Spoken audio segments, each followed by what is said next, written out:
CMRL Exalogic സാമ്പത്തിക ഇടപാടിൽ ഇപ്പോൾ പുറത്തുവന്ന വിവരങ്ങളിൽ CPIM മറുപടി നൽകണമെന്നും കേരളത്തിലെ ജനങ്ങൾ അതിനായി കാത്തിരിക്കുകയാണെന്നും വൈദ്യുത മന്ത്രി സണ്ണി ജോസഫ്.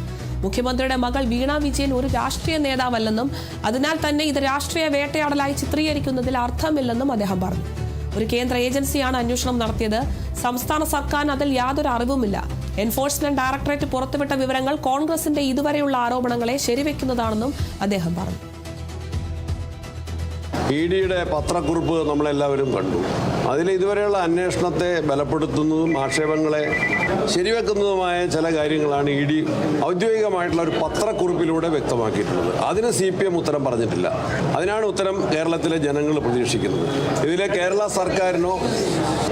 സർക്കാരിനോ കേരളത്തിലെ കോൺഗ്രസ് പാർട്ടിക്കോ ഇതുമായിട്ട് യാതൊരു ബന്ധവുമില്ല. അന്വേഷണം നടത്തുന്നത് കേന്ദ്ര ഏജൻസിയാണ്. അന്വേഷണം നേരത്തെ ആരംഭിച്ചതാണ്. രാഷ്ട്രീയ വേട്ടയാണെന്ന് വ്യാഖ്യാനിക്കുന്നതിൽ അർത്ഥമില്ല. കാരണം ഇന്നലത്തെ പത്രക്കുറിപ്പിലെ വസ്തുതകൾ നിഷേധിക്കാൻ അവർക്കാർക്കും കഴിഞ്ഞിട്ടില്ല.